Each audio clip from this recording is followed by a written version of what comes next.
What were some of the things that you trying to work through? What were some of the problems? Some of the challenges you faced? So I didn't actually know there were any problems. Were there any problems?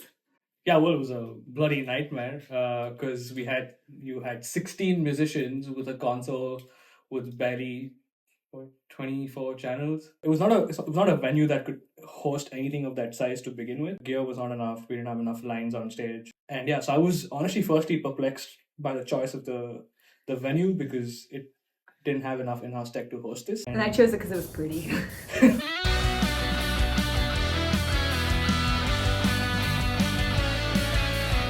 Hi everyone, welcome back to another video. My name is Kiara and today I have with me a very special guest, Aakash. Hey everyone, my name is Aakash. I'm a producer and a musician based out here in Toronto, and today we're going to be talking about how we produced Girl Drama together.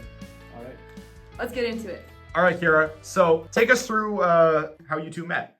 Okay, how did we meet? We U of went, T. yeah, U of T. We went to U of T together. We were in a video game course together where you just compose music for video games. And then our friend Duncan, who's actually behind the camera right now, was like, hey, you guys should collab. And I was like, who's this random guy who wants to collaborate with me? And he was thinking, The same. yeah, basically. I introduced the two of you because I know that you had the gig coming up at the Redwood, Yeah. which had a number of technical complications. Oh my god. Basically, my idea for the show was to have my band and then add in 11 classical musicians to play arrangements of my music. And I was like, yo, Aakash, I'm having this show with 16 people on stage. And he's like, okay, how are you going to do the sound? And I was like, I don't know. 16 musicians is a nightmare, especially because they were also primarily acoustic instruments. All of these guys had to be mic'd, and the stage wasn't large enough, obviously, which meant some of them had to be on the floor, which is even worse because the speakers are firing in that direction, and I have to mic these folks as well. But yeah. Anyways, it turned out fine because he saved the day. Yeah, basically after that gig, I was like, hey, Aakash, because you had such a great time with my show, would you like to maybe produce my songs? And he said, Sure. It was a little challenging in the beginning, especially because the songs already existed in a specific manner. She had worked with her band and with that orchestral parts that she had written. When she brought to me sort of singer-songwriter version of the song, it was first understanding the direction of how this would sound in a studio version because it's not live. very different. Just sort of understanding what our direction would be in terms of even just basic arrangement, listening to our previous versions, but also not really. So it was being open to like brainstorm it with orchestral stuff, or synths, or even just bare bones 3-4 piece rock pop band, because I primarily come from like a rock metal world. It was quite smooth for me to handle drums and bass and guitar parts, but then beyond that, to understand where she wanted to take this EP was the question. You started to add more of these classical elements. Can you speak a little bit about that? Yeah, so I come from a classical background. I love music theory. I love sheet music. Akash can't read sheet music, so that's something I have over him. A lot of my music has like subtle classical influences, specifically through the chord progressions. And what I wanted to do originally when I brought my music, I said I kind of want to do like that Redwood gig and throw in all the orchestral instruments. And then so we looked at the first song together, Create a Fire, and we're like, okay, we're going to add in an orchestra. He's like, all right, write a flute part. And I went, do do do do do do do do, and it just sounded really bad against all the drums and bass, and we're like, this is not it. So then I was like, okay, take that line, play it on guitar, and then you went, and that's the guitar riff for Create a Fire, and it sounded good, and I was like, okay, looks like this is going to be the direction we take. I had all my Redwood Theatre show scores. I had all the lines written out. It came from the classical like composition, like writing out the notation, but then it was just translated to the more rock medium for this EP. But looking forward, you'll see what happens. I'm curious to hear about how vocal tracking was like. What does it look like when we get down to the nitty gritty? What was the first session like when you stepped in front of the mic? Oh, that first session was, well, basically my gosh was like, have you ever recorded music before? And I was like, no. He's like, okay, do you know how? And I'm like, it can't be that hard. And so I got in front of the microphone and I made this weird sound.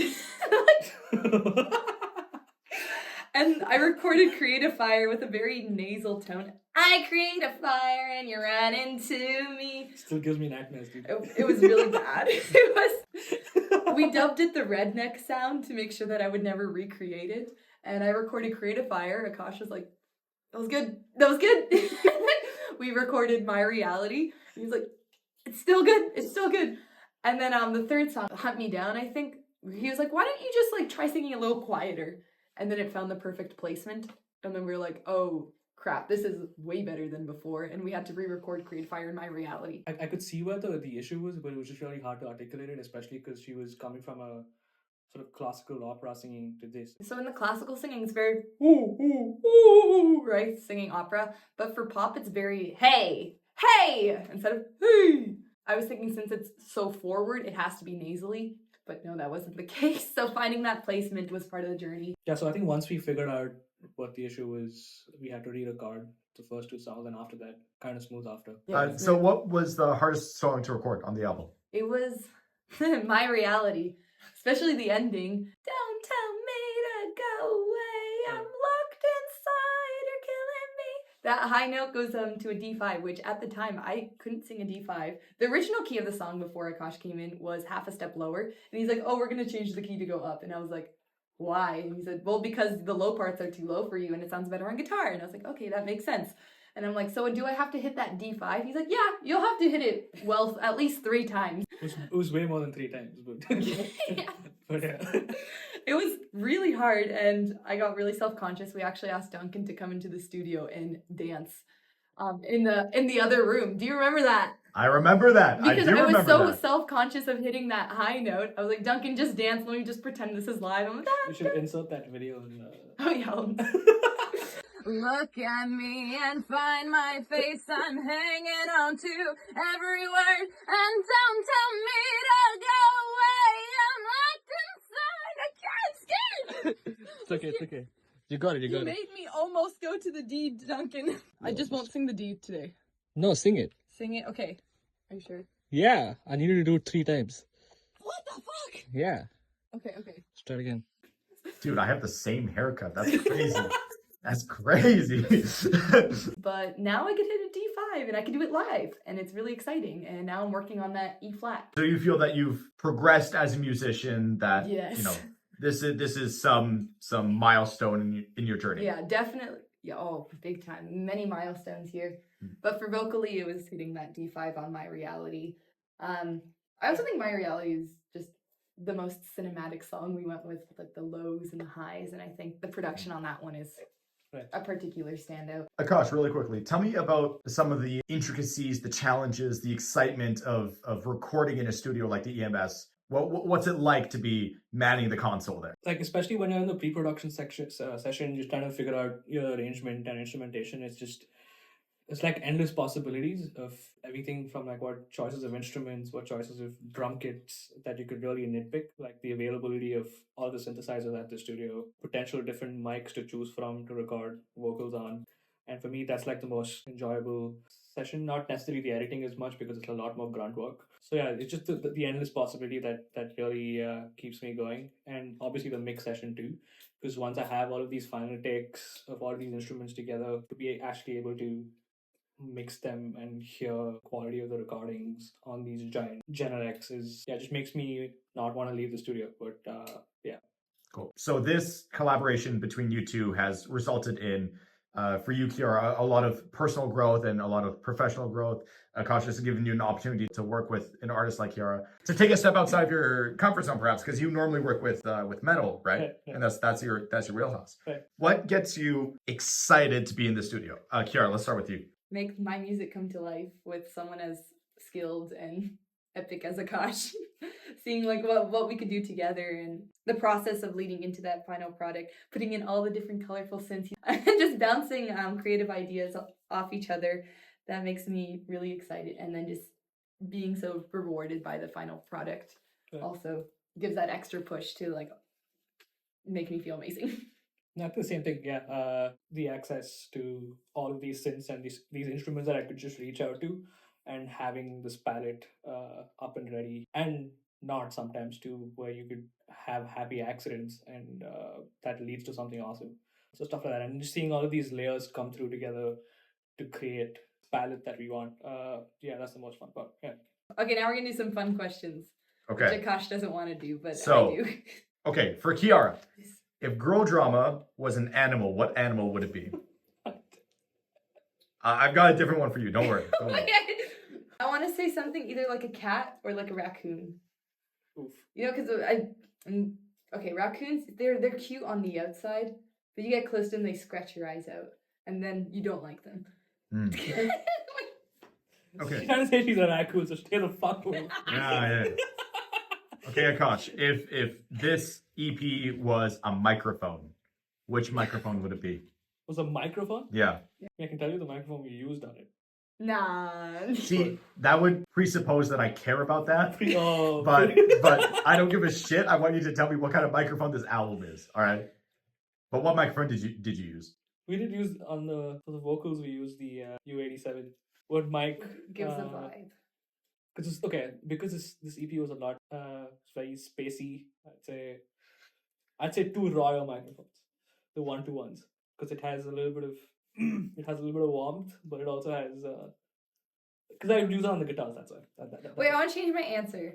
Too late. So would you have A this? lion. Raccoon, bro, raccoon. A lion. Yeah, raccoon, A that's pretty it, bro. lioness. No, raccoon. Okay, a lion. Raccoon, bro. that should be on the cover art. No. It's a lion, I promise.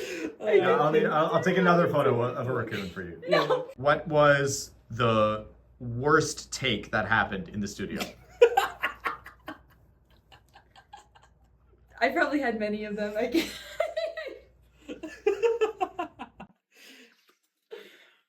I should do a blooper video, a compilation of all the unedited vocals. That'd be good. Okay, follow-up question. What was the best take that happened in the studio?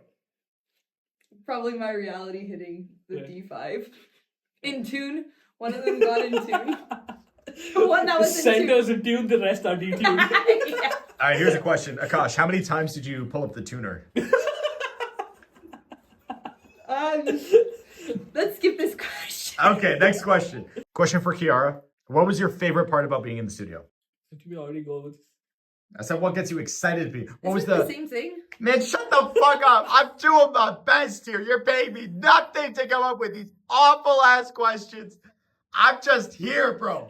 I wasn't even supposed to be here. I ran 8K this morning. My I don't know leg why is you're here, hurting. but it's I was really supposed to go back home. This motherfucker texted me. Was like, yo, you should come up. I was like, great, fantastic. Thank you for your help.